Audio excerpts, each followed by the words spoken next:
Dr. Shantali Uwase is a general doctor at Precise Healthcare in Nairobi, Kenya. She sheds more light on epilepsy. Epilepsy is a neurological disorder that presents with seizures, and usually what's happening is that the brain is having abnormal electrical activity, and that is why they seize. Usually, it is recurrent. It happens more than one time, and it's unprovoked. We have two broad types: the focal seizures. Those ones originate from a specific part of the brain and also affect a specific part of the body. Then we have the other broad type, the generalized seizures, which also has different types under it.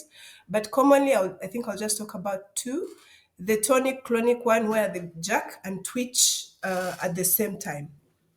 And then we have the absence seizures, where we have memory lapse, and sometimes you don't understand what is going on for a brief few seconds. Duration of the seizure depends. Sometimes it will go for 2 minutes, other times it will go for 5, others are prolonged depending on the cause.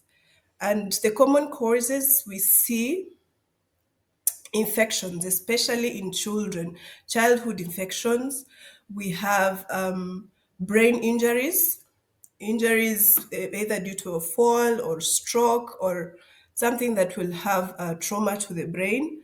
And then we have other tumors, anatomical changes of the brain that can affect it and cause epilepsy.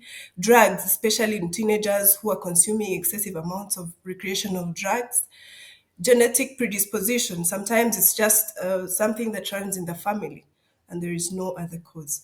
And then most often than not, actually, the cause is not even known. It just happens. There's no genetic predisposition.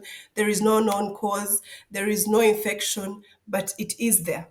Stigma and that fear, and maybe relating it to witchcraft, or it's a taboo, you're not supposed to have a child like that, or it's like a punishment from God.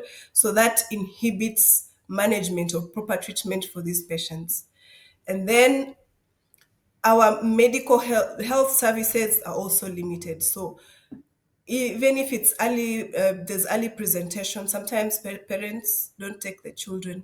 Again, it comes down to traditional beliefs. Some believe that it's not a white man's disease to treat, it's traditionally managed, which normally interferes. So in epileptics, we advise for, first of all, adherence to your medication. Take your medication as prescribed, the frequency, the timing, and also visits to the doctor. So if you're not taking your medication, non-compliance is one major cause, one main cause, because they go through phases of denial, acceptance, all that after diagnosis.